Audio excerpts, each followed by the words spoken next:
Welcome to episode 25 of Feeling Through Live. I have the distinct pleasure to be joined by some of the Zeno Mountain Farm team here today. We have co-founders Isla and Peter Halby. We have many-year camper and actor extraordinaire Jeremy Vest joining us. And I'm really excited to talk about a lot of things today.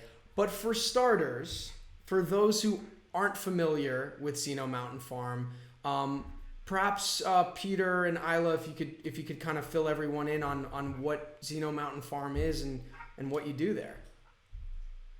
Sure. Hey, Doug, thanks for having us. This is fun. It's fun to sit down and talk about this stuff, especially now more than ever. And Jay, I'd love to get your interpretation of what Zeno Mountain Farm is, but it's first and foremost, it's a place where we're up in the hills in Vermont, and it's this location that we've created over the years where people can gather year after year and come back, and we've created this camp and this retreat where people with disabilities, people with cancer, veterans, people with chronic illness, and other marginalized communities can come back year after year, be together in community, share sort of history together, do really fun creative projects, and it's lifelong friendship basically. And Isla, do you have anything to add to that? Because I'm going to get to you and Jeremy as well as your personal definitions. But Isla? Yeah, the mission is committed to creating life opportunities for lifelong friendships and community, and to live in a diverse place where everyone is celebrated, everyone contributes, everyone is needed, and the talents of everyone elevate the entire group and all that we do in the day in and day out, just living together, and also the art that we create, movies and plays and all the fun things that we do when we gather.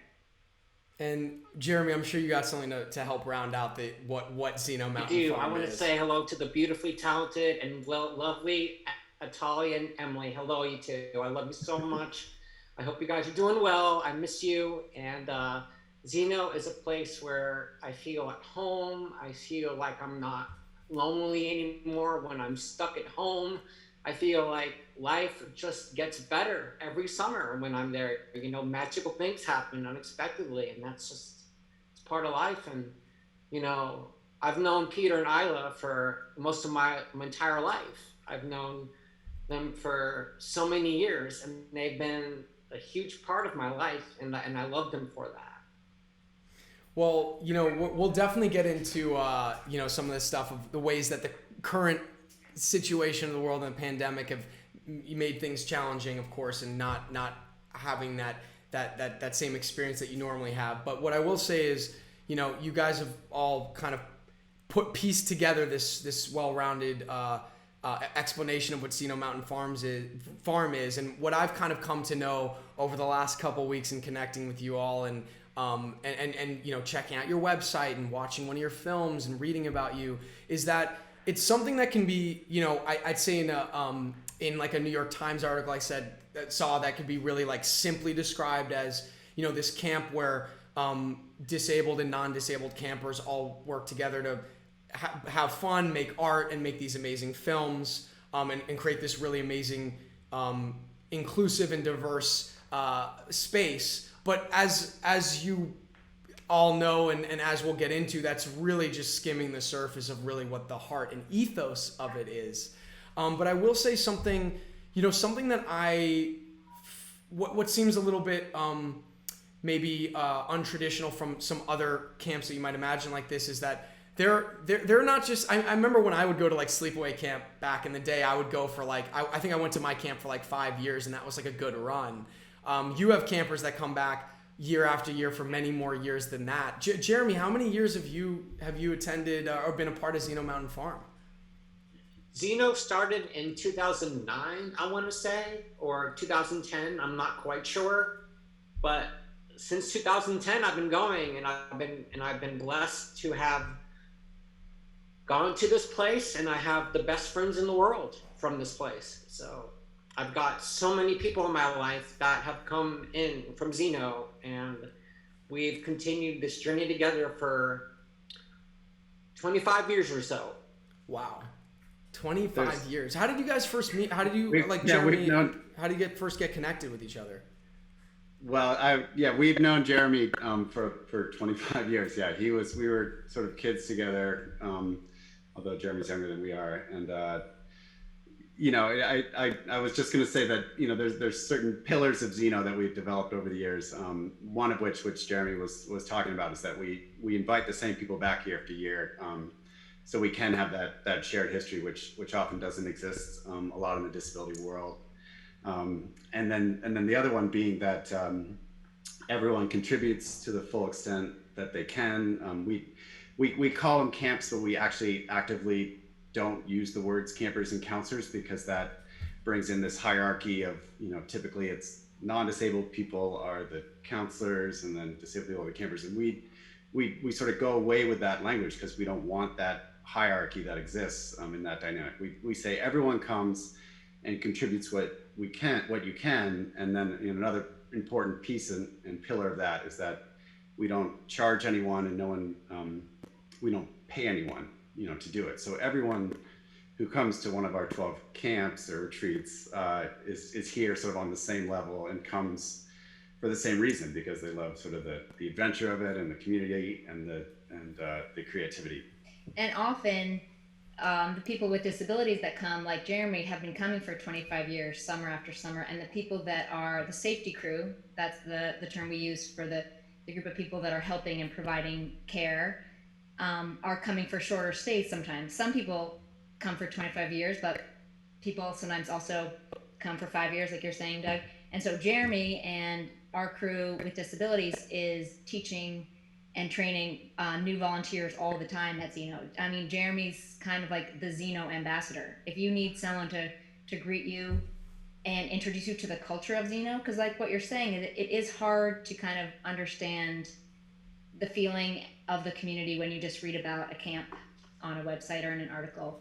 And when you come to Xeno and you see a film, or you come to a play or performance, Jeremy's the best guy to be. He's like the eternal Xeno host, and he can kind of show you and teach you about what we've created here, and how people show up, and how we treat each other, and how we support each other, how we say yes, how we get creative, and how we care for each other. And so without that social hierarchy of counselor and camper, that sort of says that people without disabilities are going to be teaching the people with disabilities, when often it's the other way around, or it's all just mixed. You're having, even in one meal, you're having everyone's teaching everyone's making friends. And because a core value of Xeno is service, when it's this diverse, everyone gets to be of service to each other. Jeremy can be of service to the new person who comes along. I can be of service to Jeremy to drive the van downtown when he wants to get jelly beans. The service is integrated and natural and organic, and very complex, and also very natural at the same time. There's so much in what you both just shared that, like, I feel like you could design a master class around, everything that you just illuminated around kind of breaking down these constructs and these hierarchies, and what that really, not in a conceptual way, because there's a lot of talk about inclusivity and diversity that gets very conceptual and very kind of away from like the actual and deep intention of the purpose of even having those conversations. But when you really strip that away and really foster an environment where it kind of transcends inclusivity, there's this equality in a much deeper sense that allows, like you said, people's diverse talents and abilities to rise to the surface and look more through that lens, and not through the lens of this hierarchy that we've often had people on who've talked about, the hierarchy of the term inclusivity, because it means there's someone on one side of the door saying, you're not here yet, we'll crack the door open and let you in, which can be problematic in and of itself. So from that, question for Jeremy, as someone who's obviously been a long time participant in Xeno Mountain Farm, acted in many of the films, which we'll get to. We have a clip of one today that we'll share. What is it like for you, being someone who obviously year after year participates in and is part of Xeno Mountain Farm, but presumably lives most of your life in an environment that isn't quite the same as what you experience at Xeno Mountain Farm? Well, this year was a big loss for me because, and for everybody, and you know, being at Xena Mountain Farm gives me peace, and it gives me a lot of hope that, you know, it's a place where magic will happen every day. You know, you wake up feeling like $1,000,000 to see these people every morning, and you really feel at home. And since Emily and Talia are on, I want to thank them for being a part of my life as well, because they've been with me for a long time as well, and I love them, and they're there when I'm there, and if I need to talk to them, they come right over. So. And I think we've talked about this a lot, Jairus, that at Xeno we believe it's a human right to belong. It's Right. a human right to have a sense of belonging and to have a place where you can, just like Jairus saying, come and give and receive, share your talents, give and receive love, be part of something that has your contributions are meaningful, your contributions are necessary, your contributions are celebrated. And I think part of that is also being really honest about what people can and can't do. We're not gonna sugarcoat and ask Jeremy to drive the van. You know, that's the same example as we just spoke about. But I'd be happy to if I could. right, but he can't. Jeremy has Williams syndrome, and that does not allow him to drive a vehicle. And so when you're really honest about what people's needs are, what people's talents are, and you start with what Jeremy can contribute to the group, a whole world opens up, and we can get super creative and super funky and have a lot of fun and get all that stuff done too, have enough support to get that done. Yeah, you don't let somebody's care define them, right? And what they can contribute. Mm-hmm. And I think, you know, what you both just illuminated in that point too, and, you know, something I often hear reflected on this platform is that at the same time where you're not defining someone by their disability, you're also not ignoring it, right? Like that is Exactly. obviously an important aspect of who someone is, and it's one aspect of many, which, you know, when we're looking at someone as a human being and not as one part of their humanity, you guys have just kind of all really illuminated that point, which is often spoken in this platform, and I think, you know, really well exemplified through how you conduct things at Xeno Mountain Farm and what the environment is like there.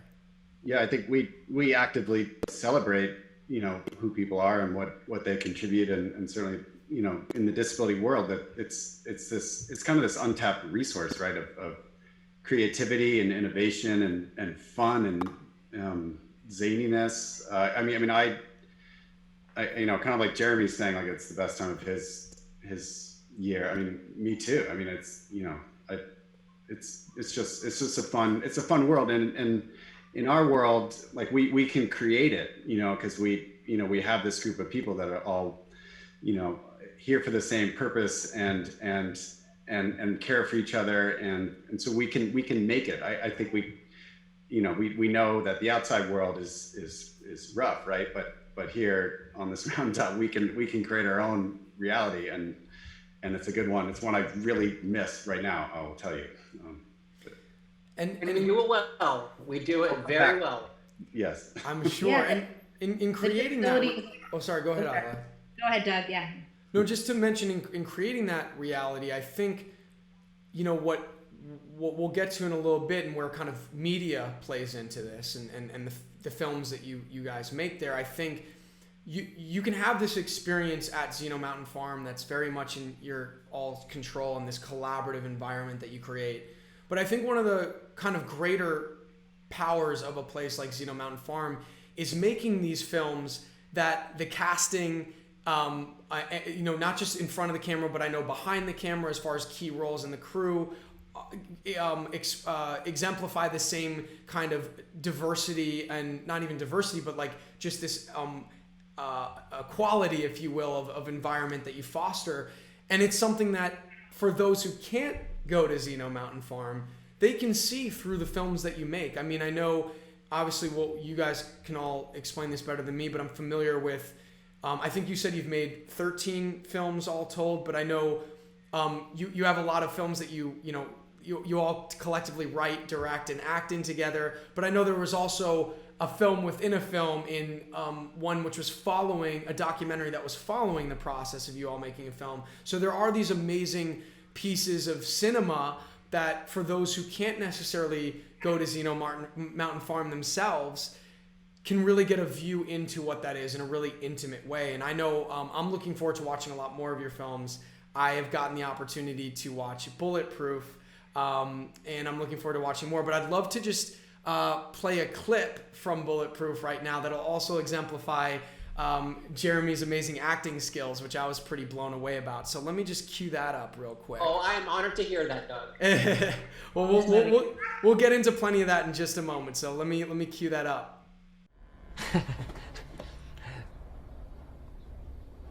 Let me cool you off, and I'll buy you a drink.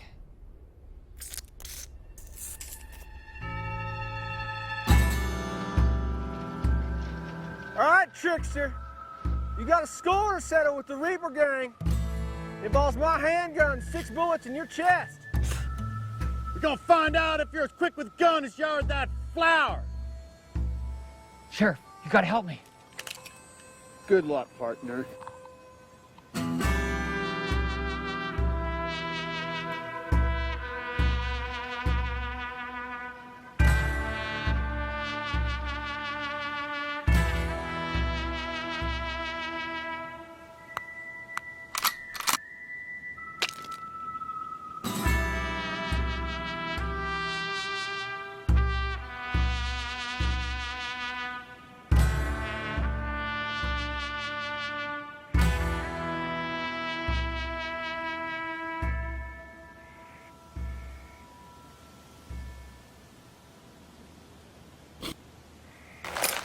Shit!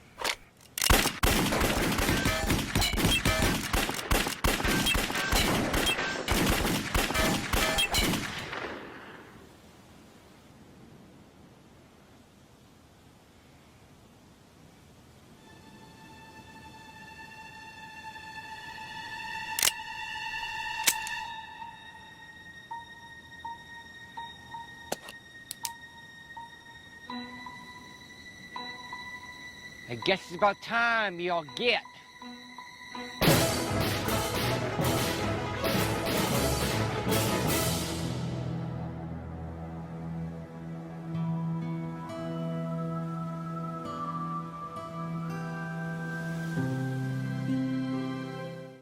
Can you guys tell people where everyone can watch that full film and any of your other films? Sure, and just to drop it in context, so that's one of the 12 camps that we do throughout the years is a movie making one, right? And it started out where we made the first movie we made, was a cheap soap opera that was just so awful we never showed it, and then it kept kind of elevating, and we would meet new people. We would always shoot out in LA, and then eventually we shot that Western maybe about 8 years ago now, and so and you can watch the whole evolution of our movies minus the soap opera. They're on our website, and like you mentioned, Doug, there was a documentary film made about that Western. The Western's called Bulletproof, and then the doc is called Becoming Bulletproof, and that's on our website as well, which is you get to see us all in action. And the website is just xenomountainfarm.org. And if you click on the film studio tab, it will get you to all the movies and also some more informational pieces that we've done with Jeremy and a lot of our other friends. I think the movies really started as, we love the dramatic arts. We're always doing creative things at camp. We're in a parade every year. We love building floats. We put on musicals. We love to write plays and skits. I mean, almost every dinner is like theater. There's announcements and songs and stories and kissing jokes and everything. But they started out as just kind of a fun thing to do together and a way to step into a higher level of creativity with this diverse group. So often in our culture, the bar is set so low for people with disabilities. Again, like we said, what they can contribute, what their talents are, what their skills are that might be different than other people. And so as we started to make the films, we were just having so much fun making the films. But as that picked up, we sort of became like accidental advocates. And then we realized like we actually really wanted to be advocates, and it's not accidental. And the movies are a way that we can, like you said, give people an experience of this type of integration, an experience where the product, the creativity is enhanced by the diversity. And the behind the scenes, like the BTS of that, is that it's also a total creative adventure to make a movie with this diverse of a group. I remember one story when Jeremy, we actually were sharing a cabin in Los Angeles, Pete and I and Jeremy, and I had said, Jer, like, go get your jeans on for the scene. And so he went into the room and he came out wearing my jeans, and we all laughed so hard. They were so tight, and Jeremy was just cracking up. I mean, we probably laughed for like we were late for our set for our scene because Jeremy and I were laughing so hard about him putting on my jeans to go. You know, so it's this That's level. a moment I'll cherish forever, Isla. I love you that much, just to make you feel good. So It's just this type of integration and creativity, and a place where everyone can step up to and elevate. That has really made the films a hallmark of what we're doing, and a hallmark of how we can connect with a greater audience and connect with the world that we want to see in the media. And you know, one of the things that really stood out to me in watching Bulletproof is, and it relates to Isla, what you were just saying about oftentimes the bar is set so low. The production quality, the writing, the acting is really high level in any context, right? Not just in the context of what one might assume it would be in that space, right? Like, it is really, really high level filmmaking. And you know, another, just on that note, what really stood out to me is, you know, Jeremy, you have like genuine, like, leading man charisma on the screen, and really are able to carry the nuances of, you know, this central character in this story, and really carry these scenes that really demand someone who's really great actor like yourself. I want to know more about you as an actor. Like, is that something that you were always into? Tell us more about your journey as an actor. Well, I've always liked to act because, you know, I've wanted to be a performer for my whole life. And now that I've gotten to do that, you know, making these films was a joy, because there were days when I just couldn't wait to do a scene because I was so excited for that day. And, you know, we would be shooting and I would have a lot of fun with it. And I remember the last night of shooting Bulletproof, we were all there together at the compound, and I was sitting next to AJ and Pete and Isla. You were there. I remember saying the final words of the movie, "That's a wrap," and we all cried and hugged and partied. And, you know, those moments I cherish, but because there were very special moments and very, very sad moments too, because we were all done and we were just celebrating life together, and that really made me happy and proud. So Go ahead, Steve. Just gonna say, yeah, we worked really hard, and I think we were talking about sort of level, how the bar is held, and I think the bar is held low, right? So that sort of fuels us to say, like, no, like, disability in movies, like, it should be incredible, like, because we know it, we know this community, we know what people can do, and so we want it to look amazing and be amazing, and you know, not settle for less, but that means you got to work really hard. And, you know, I think we're always pushing up against the reality of the world and the media world, which is, you know, it's like 1% to 2% of the roles that you see are disabled characters, and that's trying to represent 22% of the population, which is disabled, right? And then a lot of times it's a non-disabled person playing a disabled character, and I think with these movies we're able to show, like hold on, Hollywood, like we've got some serious talent that should be coming in. And I think Jeremy's been in all 12 of our movies. He's been in every single one. And so he has really developed his acting talents. And in the beginning of the acting journey, wasn't playing as big of roles. And I mean, Jeremy, you could speak to this, maybe didn't have as much perseverance on the set, but has really developed an incredible capacity to bring his presence and his heart and his, like, authentic emotions to whatever scene that is. And he also brings that same presence to the set. So people love to work with Jeremy. Directors love to work with Jeremy. It's a give and take. It's a reciprocal co-creative process. And he does lines differently than anyone else. I mean, no one else can be Jeremy Vest playing that role, and so that's part of the creative adventure.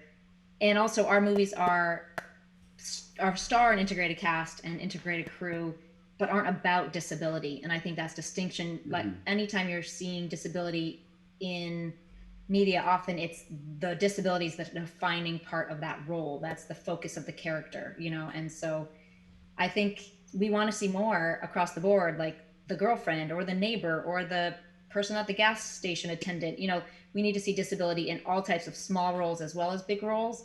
And we need to have disability represented behind the camera to get that to happen. That's not going to just happen instantly unless we have a disabled representation in production. So that's also with our current movie, Best Summer Ever, which is just coming out. We were scheduled to go to South by Southwest last year, and we were like March 2019. I mean, Jeremy and Pete and I were going to party in Austin, but it's still coming out. And can we do it next year? I mean, come on, can we do it next year?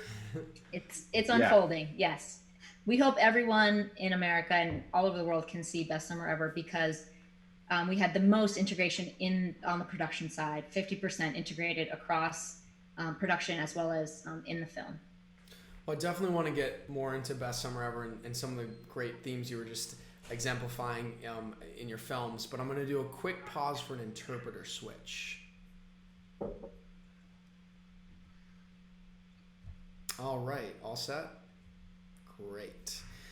Continuing here, you know, again, just to, you know, get to the point, Isla, you were just making about, you know, having this representation on screen, but really not, the film's not being about the disability.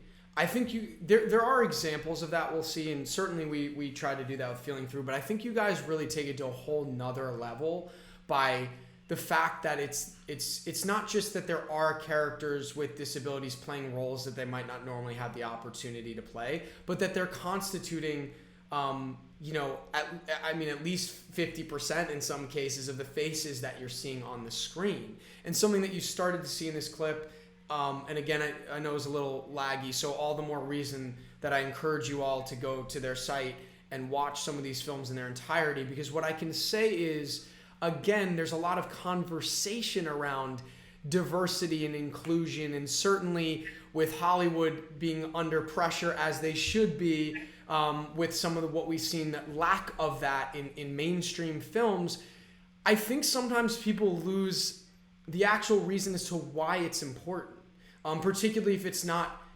particularly if you're from a group that is represented plenty and is not something that is directly affecting you.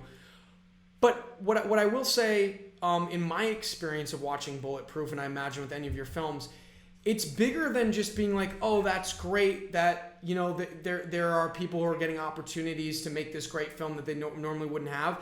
Actually, like, experiencing, in this case, like 30 plus minutes of that level of inclusivity really starts to really starts to open this new space in your brain and in your imagination of what is possible. And I think it really has this, I mean, that's what, you know, ultimately I think what we hope movies to be able to do at their best is really hit you in this really visceral place that could, you know, not just move you or make you laugh, but inspire you to think of the world around you in a new way. And like, I can genuinely say that the degree to which you go, which I, you know, is much more so than I've ever seen, and, you know, correct me if I'm wrong if you know of other people kind of doing it in the same way, I haven't come across it, really does have a visceral impact on the viewer, as far as in ways that I can kind of identify, and in ways that it's probably so deep that I haven't even been able to identify yet as to what that really does. What do you, I mean, like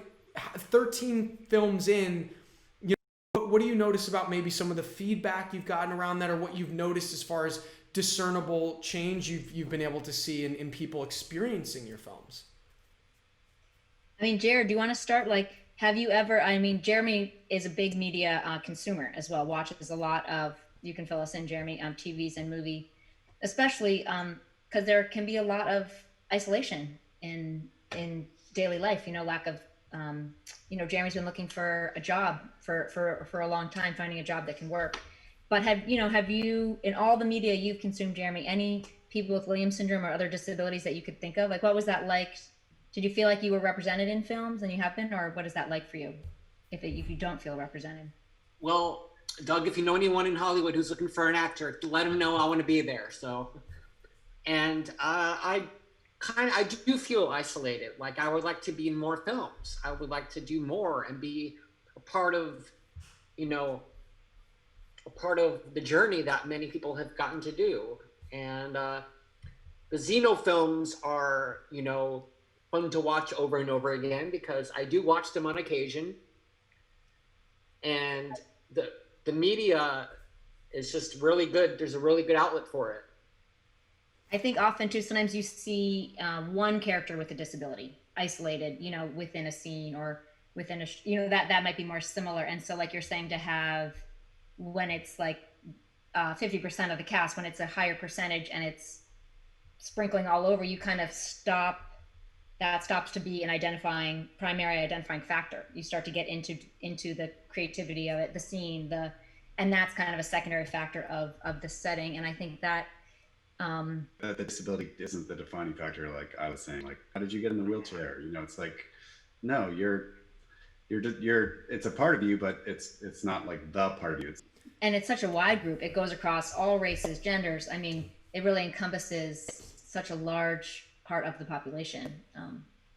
You know, again, Jeremy, you were starting to talk about your experience as an actor, and certainly, you know, I hope that in addition to these great roles that you've been able to have at Xeno Mountain Farm, that you'd have more opportunity elsewhere. Have you found outside of Xeno Mountain Farm, you know, anyone, a casting director, or any kind of entities that have, you know, that you've auditioned for, or that have been wanting you to be a part of other productions? Have you had any experiences around that? Yes. A while ago, I auditioned for the hit TV show Blue Bloods starring Tom Selleck.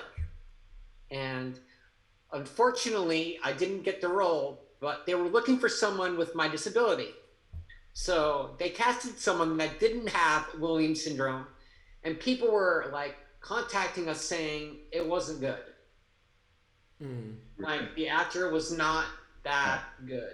Yeah. I don't mean to say that out loud, but he wasn't. Yeah.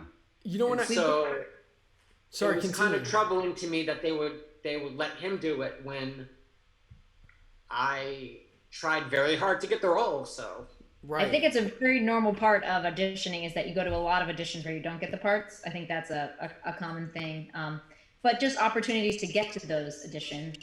So I think also busting it open a little bit about the roles and the ways and the jobs and how we can bring that diversity into media across the board. Our friend AJ, who is one of the Xeno crew, an actor, said, you know, I want disability to have a seat at the table in pop culture. And that's really, I think, really sums it up. I'm curious what kind of feedback you've all heard from other people about, you know, perhaps people that are watching a film like the films that you make for the first time. You know, if you've heard anything back about what kind of what that experience is like for them, and if it's changed them in any way. Yeah, I think often the feedback we get, what is kind of what you said earlier, Doug, which is, I didn't expect it to be so good, you know, and people are having an experience where they're seeing themselves, if they have a disability, on screen, which has a huge impact to see someone that looks similar to you or someone's experience that you can relate to. I mean, that's what we all want from movies and media, to see ourselves in a piece of a character or to relate to an experience. And so to open that up to the disabled community has been incredible. Or people with disabilities, parents, or your best friend with a disability. You know, it starts with the person with a disability, but that ripples out to so many people in our community and watching the films. I think it has a huge impact to see Jeremy on stage playing the cop, the magician cop, you know. And I think also it causes people with, and you see this in the documentary a little bit, to just rethink, to kind of take a step and go back and rethink about, were there misperceptions about what people with disabilities are capable of? Had I written somebody off? Like, I think it causes us to take a pause and to lean into that a little bit, which is I think a normal human thing and a really healthy thing. And again, what we hope to do in media is to get pushed a little bit. You know, if it's a scary movie, we want to get pushed into those feelings. And so with the inclusion, we can step into our service, our humanity. Jeremy, do you have a all-time favorite role that you've played? My favorite all-time role would have to be the mascot in our new movie. Tell us Jeremy- more about that. Jeremy played a giant eagle and was in this Oh. giant eagle costume for a long time. Was it hot in there? Very. We also It was worth it. It was worth it. also, if Jeremy needed a break, occasionally we would put an understudy in the eagle costume, and like we put a guy in that could do like handsprings, you know, and then so it's pretty funny because you see Jeremy and then you see the eagle handspring. It was just really fun role to play with. And you know, Jeremy has a lot of natural enthusiasm. That was a little bit of a typecast. yeah, for right. your- It's like the eagle. sliding right into the perfect role for you there. Yeah. The eagle gets pushed by the mean girl in the movie. And I won't tell you if that was Jeremy inside the eagle costume. Do you remember that? We can't reveal. We can't reveal if you got it double or not. Jeremy, can you just let everyone know what Best Summer Ever is about? Well, I would like to let Pete and Will talk. Pete and I'm sorry, not Will. Will's not here, but talk about a little bit about it. I'm not really good at plot lines and synopsises of movies, but That's what you haven't seen it yet, right? Like, I mean, Jeremy's sort of the main actor in it, and so and we haven't premiered it, so it's Right. kind of it's probably hard you don't know the whole package, which actors don't typically right, until you right. see it. One thing you are good at, Jeremy, is the feeling. We can fill in about the plot, but can you share like what's the feeling of Best Summer Ever? What's the feeling that you a get? lot of excitement, dancing and singing, and a lot of joy. So basically, we kept making movies over the years, and it just kind of kept building and building and building. And they had always been short movies, half an hour shorts that we would usually shoot in a 2-week period. But with the success of Bulletproof, which you saw, and we went to film festivals with that, and people were like, "Okay, what are you going to do next?" And we've always been, big fans of musicals, Footloose and Grease and High School Musical, whatever. And so we said, okay, we're going to write our own original musical and make it feature length and have it be, the biggest cast of people with and without disabilities ever in front of and behind the camera. And we're just going to go for it. And sort of threw that marker down and made it happen. We shot this movie for over 2 years. And I mean, it was a monster project. Jeremy, like you said, was sweating in a very hot eagle costume. We worked the hardest we've ever worked. And we're super psyched that it's finished. Like I said, it was going to show it at South by Southwest in March. The world crashed, but we still have the movie, and we're starting to roll it out. Actually, we've sat on it for a while, and now we said, okay, we don't want to. We didn't do the virtual film festival things, which I know you've done, Doug, right? And maybe we'll get into that, but we wanted to show it to an audience the best we can, and festivals are starting to do these drive-in theater deals. So we're actually premiering next week at a festival on Martha's Vineyard, and then we're coming down to you, Jay, right? You want to talk about that? Yes, Best Summer Ever is proud to be a part of the Cuckoohorse Film Festival this year. So I'm delighted. I am very, very excited to be there to represent the Zeno family and my family and my community of brothers and sisters. And that's in Wilmington, North Carolina. We are so proud of this movie. It is so much fun. As Jeremy said, high energy, a lot of drama. It's a high school football drama. And Big again, shout out to Mount Abe Eagles. I love you guys. we filmed at the local high school in Vermont where we live. And again, a movie in this genre where people can see themselves represented in a genre where they're not normally not as represented in this kind of high school, small town musical drama. It is super fun, and we can't wait for you to see it, Doug, and for everyone to see it. I can't wait. You know, I before I ever met any of you guys, I read about it, that it was going to be part of South by, and was super excited to see it. So the other thing that I know is, with, you know, what I know about it and what I know about what you guys do, a pandemic's not going to stop it, and it's going to be something that's people are going to want to watch for a long time after. So I know, whether, you know, you're starting to get the drive-ins, and I'm sure there'll be opportunities aplenty once things settle down again, no matter how long that is, for you to screen it in theaters, and certainly for people to enjoy it all over the place. I know I certainly will. With the last kind of several minutes we have here, you know, obviously we've gotten to talk about a real great overview and of the ethos of Zeno Mountain Farm. Certainly talked a good amount about the filmmaking aspect and just media representation as a whole, and really the deeper reasons as to why it's important. But also, you know, Zeno Mountain Farm, as you set up at the beginning of this, is not just about filmmaking, although that's a really vital part of it. Maybe just with the last several minutes, we can kind of talk about some of the other dimensions and things that you do there.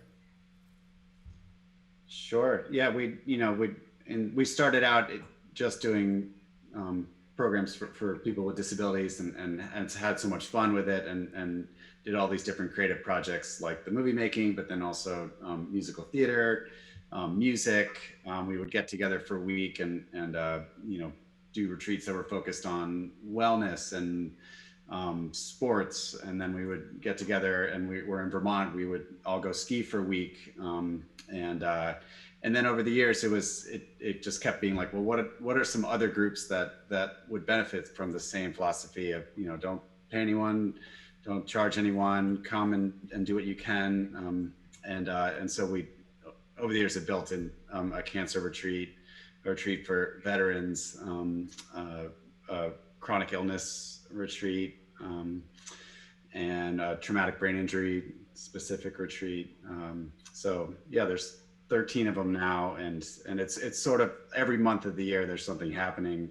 And now that we're in COVID world, we've made them all virtual. So we're keeping the families going, be it like this in the Zoomosphere. And it was cool and amazing to watch the philosophy translate to the other groups. The core being, again, a sense of belonging, a group where I come back year after year and I contribute and I can build friendships and I can be part of something that is greater than myself, you know. And each retreat has sort of become like a little family. It's like almost like a family reunion when they come back. And in our cyber camp during COVID, we had some big group Zeno all community check-ins. And so some of the crew with chronic illness that comes in February and is a really tight Zeno group, but doesn't really overlap with Jeremy's group in the summer, right, Jared? They came to some of the cyber programs and some of the cyber meetings. And that was, again, just another layer of when we're all of service to each other and we're all in that kind of space, that's where we like connect with our shared humanity. And that's where like all this creativity comes. That's where we can, even in an hour of a day on Zoom, we called it the Zoomiverse. That was the term Zeno made up. Even for an hour a day on the Zoomiverse, we can plug into this. We can plug into this meaningful connection. And that's really what, it was neat to see like the power of Zeno in this other format, when we sort of knew that, but it's had a new potency with just getting to see Jeremy in the Zoomiverse, and still have that sense of belonging and connection. And like you're saying, when you have something that, you know, runs as deep as like the ethos that I'm understanding very clearly, that Zeno Mountain Farm is, certainly even something as big of a pandemic isn't going to stop kind of the heart of it. And I understand, you know, one of the ways in which you're using technology moving forward very soon is you're doing a virtual dance-a-thon. Do you want to tell people a little bit more about that? Yeah, we want to plug it and invite everyone to join us. Literally everyone on the planet can come this year. But our big annual fundraiser is a dance marathon, and we typically do it here at our facility in Vermont in our big barn, and it's a 24-hour dance-a-thon that people do in teams or individually. We have a lot of folks who come and actually do the whole 24 hours. It's come one, come all, and you raise funds much like you know, people do when they run a marathon or whatnot. And this year it's virtual. We've stripped it down to a 4-hour virtual extravaganza. It's a Halloween theme. And then there is a caveat, because we do have hardcore dancers, where we're going to do a dance till you drop competition. So after the 4 hours, you keep going and you can win a big prize if the last one going. Yeah, this year it's on October 24th from 6 p.m. to 10 p.m. And the Dance Marathon is such a Xeno event. You know, as our main fundraiser, we don't have a fancy auction this is like, people can come and get a taste of Xeno. And dancing is such a great thing to exemplify the diversity in the community, because everyone's dancing is unique to themselves. Everyone dancing brings energy to the group. Everyone's dancing helps pump other people up that are dancing. You know, everyone's dancing contributes, and it is so much fun. Jeremy's come to the 24-hour dance. Jay, any advice? Make sure you drink a lot of water. Wear supportive shoes. But it's such a Xeno thing that, like, no dancing is wrong. No dancing is worse than other dancing. You know what I mean? We all can and celebrate and feed off each other. And so we've had a lot of fun with this 24-hour dance marathon in the past, and wanted to find a way to keep it going and to keep the lights on at Xeno during this pandemic as well.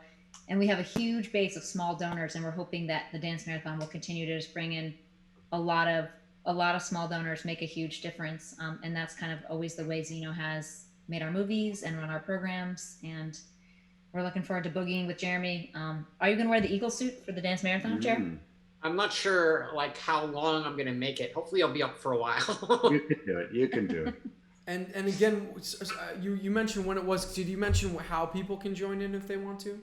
Well, we'll give can we give a link out? Yeah, absolutely, and we can post it as well. And you just click in and fill out a form, and that's it. Awesome. And then raise and come. Yeah. It would be so fun to have an increased crew and a bunch of new dancers. That would bring so much energy and joy to the Xeno crew. We hope you can join. Yeah, well, I'm gonna start drinking water and doing my stretches now to get ready for it. All right. With the lead up there, otherwise if I don't start preparing now, I might drop way too soon. Training starts. Right. Yeah. Well, guys, it was so great to have you on today.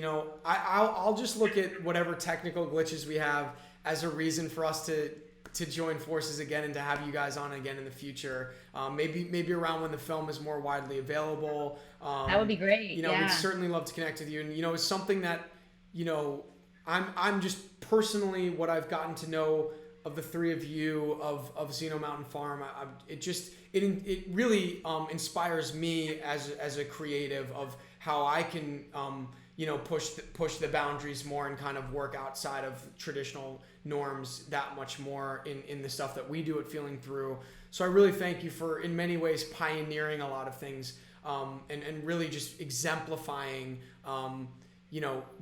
diverse and inclusive filmmaking at its absolute finest. So it's really, really genuinely not hyperbole for me when I say that. It's really, really honest. And Jeremy, certainly wish you the best in your pursuits moving forward, and certainly hope that people who watch this and watch the films that you're in call you for roles in the future, because you really are a tremendous actor, and I thought you did an amazing job in Bulletproof, and really, really want to see your diversity of roles that I know you play in a lot of the other films.